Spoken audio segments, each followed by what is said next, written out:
नमस्कार मंडळी. आजच्या व्हिडिओमध्ये मी तुम्हाला तुमच्या रेशन कार्डमध्ये तुमच्याच कुटुंबातील सदस्यांची नावे ही कशी ऍड करायची म्हणजेच नावे कशी वाढवायची याची माहिती देणार आहे.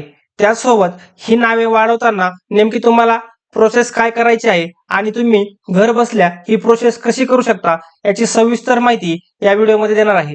त्यासाठी तुम्ही हा व्हिडिओ शेवटपर्यंत पाहायचा आहे आणि चॅनलला सबस्क्राईब करायचं आहे.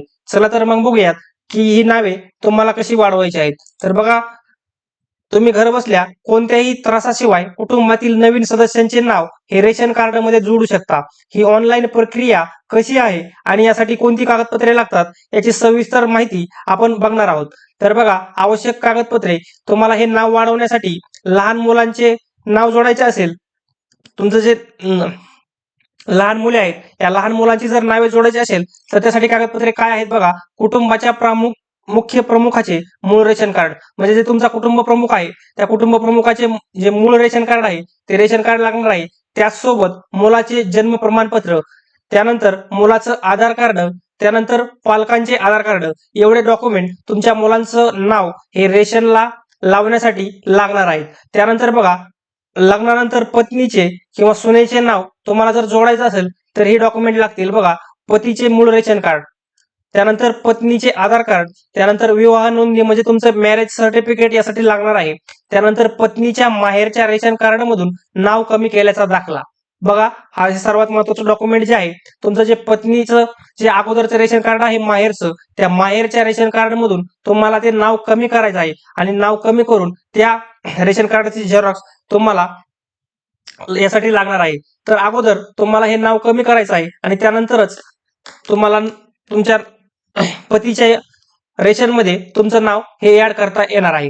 तर ही सर्व कागदपत्रे आहेत पत्नीचं नाव लावण्यासाठी. तसेच ही वरील कागदपत्रे जी आहेत ही आहेत मुलांचं नाव तुमच्या रेशन कार्डला लावण्यासाठी. आता बघूयात की हे नाव नेमकं तुम्ही घर बसल्या कसं लावू शकता.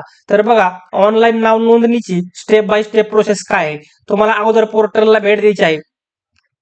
सर्वात आधी तुमच्या राज्याचं म्हणजे आपल्या महाराष्ट्र राज्याचं अन्न व नागरी पुरवठा विभाग आहे, या विभागाच्या अधिकृत संकेतस्थळाला आरसीएमसी हे जे संकेतस्थळ आहे बघा, rcmc.महाराष्ट्र.gov.in किंवा महापौर.gov.in या दोन्हीपैकी एका संकेतस्थळावरती तुम्हाला लॉग इन करायचं आहे. त्यानंतर होम पेजवर रेशन कार्ड सेक्शन मध्ये जाऊन ई रेशन कार्ड लिंक किंवा कस्टमर लॉग इन वर तुम्हाला क्लिक करायचं आहे.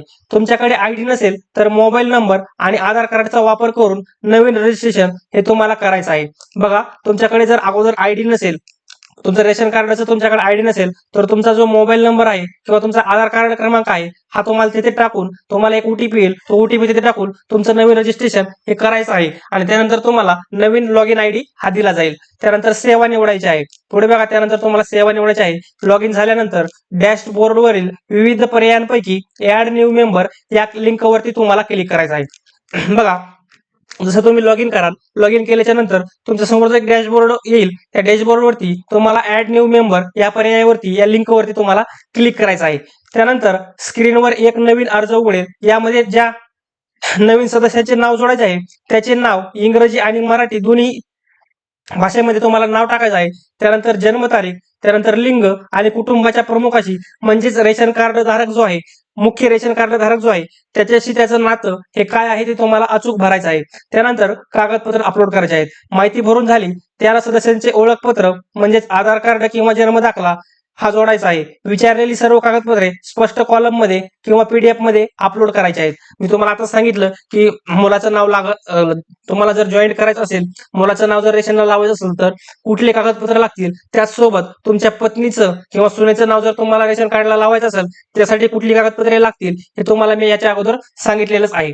तर तो तुम्ही व्यवस्थित पाहून घ्यायचा आहे. पुढे बघा, अर्ज सबमिट करा. सर्व माहिती भरून झाल्याच्या नंतर तुम्ही परत एकदा माहिती ही व्यवस्थित तपासून घ्यायची आहे, कारण तुमचं हे नाव लावण्याची प्रक्रिया आहे ही बाद होऊ नये यासाठी तुम्ही ही माहिती अचूक भरायची आहे आणि तपासून घ्यायची आहे. त्यानंतर सबमिट बटनावरती तुम्हाला क्लिक करायचं आहे. अर्जाची प्रक्रिया पूर्ण झाल्यावर स्क्रीनवर एक ऍप्लिकेशन रेफरन्स नंबर तुम्हाला मिळेल, तो तुम्हाला जपून ठेवायचा आहे. कुठेतरी लिहून ठेवा किंवा त्याचा स्क्रीनशॉट मारून ठेवा मोबाईलमध्ये.